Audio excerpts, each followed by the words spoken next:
السلام علیکم ورحمۃ اللہ وبرکاتہ۔ الحمد للہ رب العالمین والصلاة والسلام علی سید المرسلین وعلی آلہ واصحابہ اجمعین، اما بعد۔ معزز سامعات، پچھلے درس میں ہم رسول اللہ صلی اللہ علیہ وسلم کی غزوات میں حکمت عملیوں کے تعلق سے اور آپ کا کفار و مشرکین، جنگی قیدیوں اور اسی طرح غلاموں اور باندھیوں کے ساتھ جو سلوک تھا اس کو ہم بیان کر رہے تھے، اور جس کا واضح مقصد یہی ہے کہ آج تک جو اعتراض کیا جاتا ہے اسلام پر کہ اسلام ایک دہشت گرد مذہب ہے، اور اس کے ماننے والے، اس کی ترویج کرنے والے اور اس کے سربراہ محمد صلی اللہ علیہ وسلم نعوذ باللہ دہشت گرد ہے، اس کا ہم پرزور رد کر رہے تھے، اور اسی درس کو ہم آگے بڑھائیں گے اور آپ علیہ السلام کی غزوات میں جو حکمت عملیاں تھی، جو سلوک تھا، اس کو کھل کر بیان کریں گے تاکہ جو لوگ بلا وجہ کے اعتراض کرتے ہیں ان کا پرزور رد کیا جا سکے۔ رسول عربی صلی اللہ علیہ وسلم کی غزوات میں جو حکمت عملیاں ہیں، جنگی قیدیوں کے حوالے سے ہوں، چاہے وہ غلام اور باندیوں کے حوالے سے ہوں، اس کی تو ایک بہت ہی بڑی اور طویل فہرست ہے، لیکن ہم مثال کے طور پر، ایک نمونے کے طور پر دو غزوات کا ذکر کریں گے، غزوہ بدر کا اور فتح مکہ کا۔ یاد رہے، غزوہ بدر اسلام کی پہلی جنگ ہے، پہلا غزوہ ہے، اور قربان جانیے محسن انسانیت محمد الرسول اللہ صلی اللہ علیہ وسلم پر، جنہوں نے مشرکین و منافقین کی دوہری دشمنی کے باوجود ان کے ساتھ صحابہ اکرام کو اچھے سلوک کی تلقین کی، اور جنگ میں جو قیدی بن کر آئے تھے ان کو اپنے ساتھیوں کے درمیان تقسیم کر دیا تاکہ وہ باری باری ان ساتھیوں کا خیال رکھے، یعنی کہ ان قیدیوں کا مہمانوں کی طرح خیال رکھیں۔ تاریخ شاہد ہے کہ صحابہ اکرام نے خود کھجوروں پر اکتفا کیا اور قیدیوں کو روٹیاں کھلائی۔ ایک قیدی ابو عزیز کا بیان ہے، امام طبری رحمہ اللہ جس کو نقل کرتے ہیں، وہ کہتا ہے کہ میں جن انصاریوں کے پاس قید تھا، وہ لوگ صبح و شام میرے سامنے کھانا لاتے تو روٹی میرے سامنے رکھ دیتے، خود کھجوریں اٹھا لیتے۔ مجھ کو شرم آتی اور میں روٹی ان کے ہاتھ میں دے دیتا، لیکن وہ ہاتھ بھی نہ لگاتے اور مجھ کو واپس کر دیتے۔ اس طرح کے واقعات واضح ثبوت ہے کہ صحابہ اکرام نے ایک ایسے اسلام کی ترویج کی، ایک ایسے اسلام کو فروغ دیا جو امن و سلامتی کا گہوارہ ہے۔ اسی طرح ایک اور قیدی کا بھی بیان ہے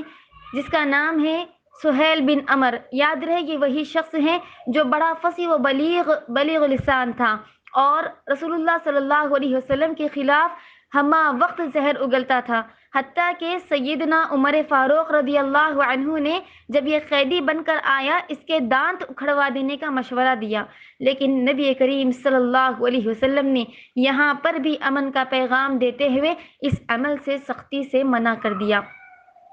حتیٰ کہ جب ان اسیروں کے متعلق سے مشورہ ہوا تو عمر رضی اللہ عنہ نے تمام قیدیوں کو تہ تیغ کر دینے کا، اور عبداللہ بن رواحہ رضی اللہ عنہ نے نظر آتش کر دینے کا مشورہ دیا، لیکن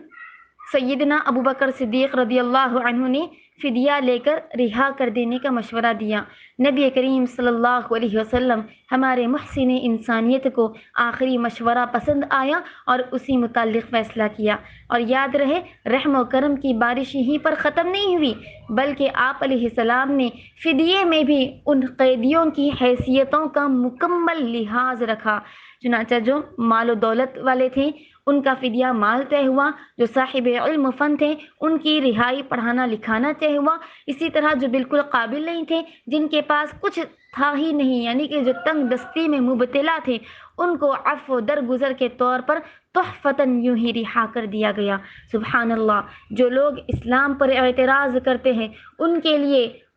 ہمارے غزوات میں صرف غزوہ بدر کی ہی مثال کافی ہے۔ اسی طرح فتح مکہ کی بھی ہم مثال بیان کریں گے۔ یاد رہے فتح مکہ انسانی اقدار کی حقیقی تاریخ کو ظاہر کرتا ہے۔ یہ دن تو انتقام کی پیاس بجھانے کا دن تھا، لیکن معلم کائنات محمد رسول اللہ صلی اللہ علیہ وسلم نے اپنے جانشینوں کی ایسی تربیت کی تھی کہ انہوں نے نقش عالم پر آپ علیہ السلام کی رحمت کا پرچہ لہرایا، اور چشم فلک نے دیکھ لیا کہ انسانیت کے سب سے بڑے محسن کے ایوان میں حق و انصاف میں انتقام پر انسانیت کا ہی غلبہ ہے۔ اور یاد رہے فتح مکہ یہ ایک ایسا عظیم موقع تھا، ایک ایسی عظیم فتح تھی کہ ایک عظیم لشکر تھا صحابہ کرام کا، اسلحے بھی موجود ہیں، مکمل طاقت ہے، اتنی پاور ہے کہ کسی کی آنکھ اٹھا کر دیکھنے کی بھی مجال نہیں۔ اور اتنا ہی نہیں، صحابہ کرام کے سامنے، محمد رسول اللہ صلی اللہ علیہ وسلم کے سامنے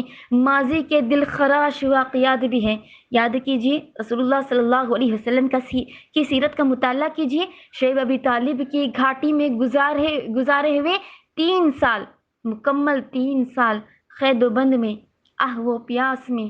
اور اسی طرح بچوں کا بلبلانا، عورتوں کا بھوک سے تڑپنا، سارے مصائب و آلام سب کچھ یاد ہے۔ لیکن اس کے باوجود بھی جب ہر جانب سے انتقام کی صدا آ رہی تھی، لیکن محمد رسول اللہ صلی اللہ علیہ وسلم کعبے کے دروازے پر کھڑے ہو کر بقائے انسانی کا اعلان کرتے ہیں، اور اعلان کرتے ہوئے کہتے ہیں، انسانوں سنو، مکہ ہمیشہ سے دارالامان ہے۔ کسی انسان کے لیے یہ جائز قطعا نہیں ہے کہ وہ آج کے بعد اس مقدس، اس پاک سرزمین میں خون بہائے اور اس کی سرسبزی و شادابی کو نقصان پہنچائے۔ آج جاہلیت کے خاندانی اور نسلی غرور کا خاتمہ کر دیا گیا۔ تمام انسان آدم علیہ السلام کی اولاد ہے، اور آدم علیہ السلام مٹی سے پیدا ہوئے۔ جاؤ اپنے کاموں میں مصروف ہو جاؤ۔ آج کے دن سب کو معاف کر دیا گیا۔ آج کے دن جو کعبے کی چوکھٹ پر آ کر پناہ لے اسے بھی امان ہے، جو ابو سفیان کے گھر میں پناہ لے اسے بھی امان ہے۔ سبحان اللہ، نبی کریم صلی اللہ علیہ وسلم کو اور آپ کے لائے ہوئے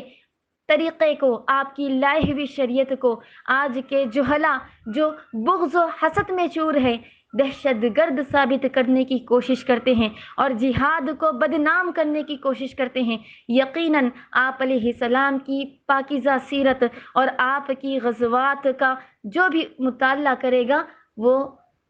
حقیقت کو جان لے گا، اور آپ کی سیرت ان تمام کے منہ پر تمانچہ بند کر برسے گی جو بلا وجہ کے الزامات لگاتے ہیں۔ اسی طرح یاد رہیں، غزوات نبوی اور موجودہ ترقی یافتہ، تہذیب یافتہ قوموں کی جنگوں کے درمیان آپ کو واضح فرق نظر آئے گا۔ اسلامی جنگوں کے اخلاقی دنیا پر کیا اثرات پڑے، اگر آپ مطالعہ کریں گے تو خود ہی سمجھ جائیں گے۔ اس کے برخلاف جو دوسری جنگوں میں انسانی دنیا کی اخلاقی، مادی اور جانی اقدار میں کتنا بڑا بونچھال آیا، مطالعہ کرنے والا، تعصب کی اینک نکال کر مطالعہ کرنے والا بلا شبہ واضح فرق کو سمجھ جائے گا۔ ایک مثال آپ کے سامنے بیان کرتی ہوں۔ پہلی اور دوسری جنگ عظیم میں انسانیت سوزی کی دل سوز تاریخ، اور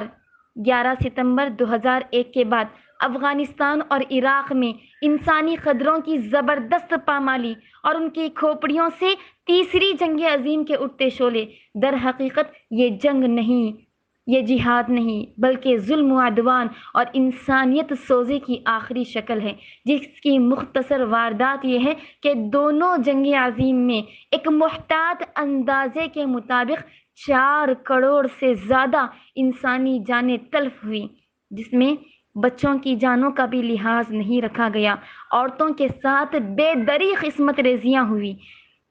جبکہ جو لوگ اسلام کے خلاف دہشت گردی کے عنوان سے امن و مساوات اور انسانی قدروں کی دھجیاں اڑانے والوں نے افغانستان کے لاکھوں بے گناہ بچوں، بوڑھوں اور عورتوں کو بم و بارود کے نذر کر دیا، اور اسی طرح مختلف اسلامی ملکوں کے ماحول کو، خوشگوار ماحول کو خون میں لطف کر دیا، ان تمام کے لیے، اور جو لوگ ان کا سپورٹ کرتے ہیں اور اسلام پر اعتراض کرتے ہیں ان تمام کے لیے، اگر وہ واضح طور پر ان جنگوں کا رسول اللہ صلی اللہ علیہ وسلم اور آپ کے صحابہ کرام کے جنگوں کا تقابل آج کی موجودہ ترقی یافتہ جنگوں سے کریں گے تو بلا شبہ واضح فرق کو سمجھ جائیں گے۔ غزوات نبوی کا بھی آپ جائزہ لیں تو یاد رہے حصول عدم و مساوات کی جو سچی تصویر ہمیں ملتی ہے وہ آج کی جنگوں میں قطعاً آپ کو دیکھنے کو نہیں ملے گی۔ ایک تحقیق کے مطابق عہد نبوی کے تمام غزوات میں 6564 قیدی اور 759 لوگ مقتول ہوئے اور مسلمانوں میں سے 256 لوگ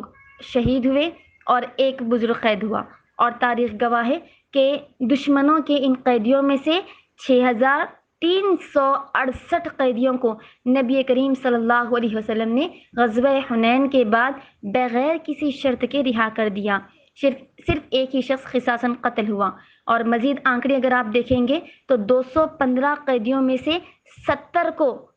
غزوہ بدر میں فدیہ لے کر رہا کر دیا گیا، اور واقعات و قرائن اور آپ علیہ السلام کی ذات سے بالکل یقین ہے کہ بقیہ قیدی بھی رہا یا آزاد کر دیے گئے ہیں۔ یہ آنکڑے بیان کرنے کا مقصد یہ ہے کہ جو ایک اور اعتراض اسلام پر خصوصاً غلامی کے سسٹم کو لے کر اٹھایا جاتا ہے اس کا بھی ہم رد کر سکیں، اس کو بھی واضح طور پر بیان کر سکیں۔ سب سے پہلے اچھی طرح سے سمجھ لینا چاہیے کہ پہلے قیدیوں کے تبادلے کا کوئی تصور نہیں تھا، اسی لیے اضطراراً اسلام نے غلامی کا حکم تو نہیں دیا لیکن اس کی اجازت دی، اور اسلام میں چونکہ آپ سمجھیں عورتوں سے قتال قطعاً جائز نہیں ہے، اور جنگوں میں بسا اوقات مرد سب کے سب قتل ہو جاتے تھے تو ان کی عورتیں ظاہر سی بات ہے بے سہارا بے یار و مددگار ہو جاتی تھیں، تو اس لیے ان کے حق میں اس سے زیادہ مناسب کوئی طریقہ نہ تھا کہ عمرہ ان عورتوں کو لشکر کے ساتھ لگا دیں اور ان کی کفالت کر سکے، اور ان میں سے بھی اسلام اور مسلمان صحابہ کرام سے متاثر ہو کر بہت ساری عورتوں نے اسلام قبول کیا اور آگے جا کر اسلام کی بے پناہ ترقی کا سبب بنی۔ اسی طرح اگر اسلام کا یہی نظریہ ہوتا تو پھر جگہ جگہ غلام و لونڈی کی آزادی و رہائی پر بے شمار فضائل کی خوشخبری اور اسی طرح اجر عظیم کا وعدہ نہ کیا جاتا ہوتا، لیکن ایسا نہیں ہے۔ حسن سلوک کی ایک مثال آپ کے سامنے یہ ہے کہ اسلام نے مختلف جو قیدی بن کر آئے تھے نہ صرف ان کے ساتھ اچھا سلوک کیا بلکہ غلامی کے تصور کو ختم کرنے کے لیے ایک بہترین طریقہ یہ بھی ایجاد کیا کہ فدیہ یا کفارے کے طور پر غلاموں کی رہائی کو بھی مقرر کیا۔ سبحان اللہ، اگر کسی سے مثال کے طور پر کوئی قسم کھا لے اللہ رب العزت کی اور پھر اس کا کفارہ یہ ہے کہ وہ 10 مسکینوں کو کھانا کھلائے یا کپڑے پہنائے، یہ نہیں کر سکتا تو ایک غلام آزاد کریں، یہ بھی نہیں کر سکتا تو 3 دن کے روزے رکھیں۔ اس طرح مختلف طرح کے جو بھی گناہ یا پھر جو بھی اعمال بندے سے سرزد ہو رہے ہیں کہیں نہ کہیں اسلام نے غلام کو آزاد کرنے کے بارے میں حکم دیا تاکہ غلامی کا یہ جو تصور زمانے جاہلیت سے چلا آ رہا تھا اس کا خاتمہ کیا جا سکے۔ سبحان اللہ، آپ علیہ السلام کی سیرت سے یہ بھی پتہ چلتا ہے کہ غلاموں کو جانوروں کی طرح مارنے پیٹنے سے آپ نے منع کیا، تو اسی طرح آپ کا غلاموں کے ساتھ ایسا تصور تھا کہ کبھی آپ نے اپنے غلام کو مسواک کی چھڑی سے بھی نہیں مارا۔ سبحان اللہ، اسی طرح آپ علیہ السلام گزر رہے تھے، اپنے ایک صحابی کو دیکھا کہ وہ غلام کو مار پیٹ رہے ہیں تو تنبیہ کرتے ہوئے کہا کہ تیرا ہاتھ اس پر ہے لیکن تیرے رب کا ہاتھ تجھ پر ہے۔ سبحان اللہ، جو بھی لوگ اللہ کے رسول صلی اللہ علیہ وسلم کی سیرت کا بغور مطالعہ کریں گے اور آپ علیہ السلام کی لائی ہوئی شریعت یعنی شریعت اسلامیہ کو سمجھنے کی کوشش کریں گے، بلا شبہ وہ ان الزامات سے جو وہ عائد کر رہے ہیں توبہ کر لیں گے۔ رب تعالی ہم تمام کو سمجھنے اور عمل کرنے کی توفیق دیں۔ السلام علیکم ورحمۃ اللہ وبرکاتہ۔ السلام علیکم ورحمۃ اللہ وبرکاتہ۔ محترم سامعین و سامعات، کاروان دین ایک تعلیمی و دینی چینل ہے۔ رمضان کے بابرکت مہینے میں اپنے نفلی صدقات و خیرات اور عطیات سے نوازیں، شرعی علم کو فروغ دینے میں ہماری مدد کریں۔